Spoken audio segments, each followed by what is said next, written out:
Dear audience, আসসালামু আলাইকুম। Dear student, আসসালামু আলাইকুম। আমি আমিনুল ইসলাম। আপনাদেরকে আমার ইংলিশ ক্লাস বা ইংলিশ প্রোগ্রামে আপনাদেরকে সবাইকে ওয়েলকাম বা স্বাগতম। অ্যাপ্রোপ্রিয়েট প্রিপজিশন সম্পর্কে খুব নার্ভাস থাকি। এই যে অ্যাপ্রোপ্রিয়েট প্রিপজিশনগুলো, এই নার্ভাসনেস বা এই যে অ্যাপ্রোপ্রিয়েট প্রিপজিশন বা ফিয়ার অফ প্রিপজিশনটাকে বা আমি আপনাদের সামনে আমি আমিনুল ইসলাম নিয়ে আসছি অ্যাপ্রোপ্রিয়েট প্রিপজিশনের যে ডিফারেন্ট যে ওয়ার্ডগুলো আছে, যে ফর্মগুলো আছে, সেই ফর্মগুলো নিয়ে আজকে ডিসকাস করব বা আলোচনা করব। আমাদের ফার্স্ট অফ অল দেখা যাচ্ছে যে অ্যাপ্রোপ্রিয়েট প্রিপজিশন কি আসলে।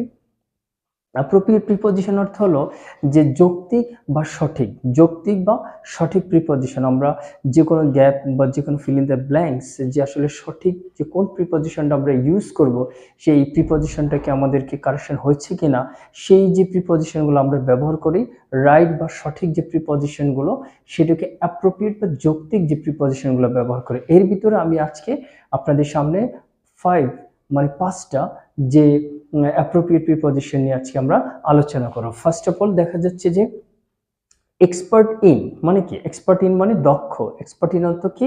দক্ষ। যে he is expert in mathematics, he expert in English, he expert in geography, he is expert in experiment. যে এই যে বিষয়গুলো আসছে, তাহলে আমরা কি বলবো? এক্সপার্ট ইন মানে হচ্ছে দক্ষ। এক্সপার্ট ইন মানে হচ্ছে দক্ষ। এক্সপার্ট ইন অর্থ হচ্ছে কি? দক্ষ। এরপর আসছে যে বিরত থাকা। প্রহিবিট ফ্রম হচ্ছে বিরত থাকা, যে কোনো কিছু এভরি ব্যাড সিচুয়েশন বা bad habit or bad things we should be prohibited from, we should prohibit from this bad impact, bad things বা bad habits। এই যে প্রোগ্রামগুলো থেকে আমরা দূরে সরে থাকা, এটাকে prohibit from বলা হয়। তারপর আসছে ব্রিং আপ মানে লালিত পালিত হওয়া, যে সে লালন পালন করা বা টেক কেয়ার করা, যেরকম যে ব্রিংস আপ মানে কি? লালন পালন করা। তারপর পাস আওয়ে, অর্থাৎ পাস মানে অতিক্রম করা, আওয়ে মানে কি? চলে যাওয়া। অর্থ হলো এটা না, অর্থ হচ্ছে পাস আওয়ে একসাথে হবে কি? মারা যাওয়া বা কেউ কেউ হচ্ছে ডাইড, বা আমরা যেটা বলি যে ডাই বা মারা যাওয়া, সেটা কি বলা হয়? অ্যাপ্রোপ্রিয়েট পাস আওয়ে মানে মারা যাওয়া। কোপ উইথ কোনো কিছুর সাথে মানিয়ে নেওয়া বা কোনো কিছুর সাথে ব্যালেন্স করে চলা, সেটা কি সাধারণত কি বলা হয়? কোপ উইথ বলা হয়। তাহলে আমরা দেখতে পাচ্ছি যে এক্সপার্ট ইন মানে দক্ষ, তারপর হচ্ছে প্রহিবিট ফ্রম মানে বিরত থাকা, ব্রিং আপ লালন পালন করা, পাস আওয়ে মানে মারা যাওয়া, কোপ উইথ মানিয়ে নেওয়া। এই যে 5টা শব্দের 5টা যে অ্যাপ্রোপ্রিয়েট প্রিপজিশন আছে, এরকম এখানে যদি আমরা দেখি ফুল ইন দ্য গ্যাপস গুলোতে, যে গ্যাপসে কি বসবে, তাহলে আমরা এখানে এক্সপার্ট, তাহলে he is expert in English, তাহলে এখান থেকে আমাদের কি দিতে হবে? ইন দিতে হবে, এক্সপার্ট ইন। সেম একইভাবে he should prohibit bad habits, তার যে খারাপ অভ্যাসগুলো বা ব্যাড হ্যাবিটস গুলো থেকে আমাদের কি করে ফেরত আসা উচিত, সেই বিষয়টা। তাহলে প্রহিবিট ফ্রম, এটার সাথে হবে কি? ফ্রম। নেক্সট, এরপর আমরা দেখছি যে ব্রিংস আপ।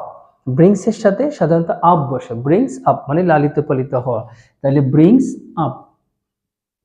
তাহলে হি ব্রিংস আপ। তারপরে he pass away, they pass away, pass away. তারপরে উই শুড কোপ উইথ মানে কি? কোপ উইথ মানে মানিয়ে নেওয়া, যেটা। তাহলে এখানে যে আমরা তাহলে একটু আমরা রিভাইজ করি একবার। তাহলে সেন্টেন্সগুলোকে আমরা একবার রিভাইজ করলে আমরা বুঝতে পারবো যে আসলে রিভাইজ করলে সেন্টেন্সগুলোকে আমরা একবার রিভাইজ করলে বুঝতে পারবো he is expert in English, তাহলে এক্সপার্টের সাথে ইন বসবে সব সময়। তারপরে হি শুড প্রহিবিট ফ্রম, তাহলে প্রহিবিট ফ্রম মানে হচ্ছে বিরত থাকা। প্রহিবিট ফ্রম মানে কি? বিরত থাকা। He is prohibit from bad habits. তারপরে he brings up his grandfather, তার মানে কি? সে দাদার কাছে বড় হয়েছে বা লালিত পালিত হয়েছে, এরকম। দে পাস আওয়ে বাই অ্যাক্সিডেন্ট, তারা সাধারণত অ্যাক্সিডেন্টের মাধ্যমেই মারা গিয়েছিল।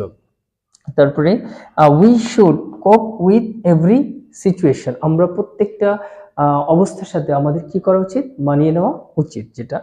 উই শুড কোপ উইথ এভরি সিচুয়েশন। তাহলে আমাদের এই যে আজকে আমরা 5 মেজর বা প্রধান যে ইম্পর্টেন্ট যে 5টা অ্যাপ্রোপ্রিয়েট প্রিপজিশন, সেই অ্যাপ্রোপ্রিয়েট প্রিপজিশনগুলো আমরা আসতেছি। আবার আমি একবার একটু রিভিউ করলাম।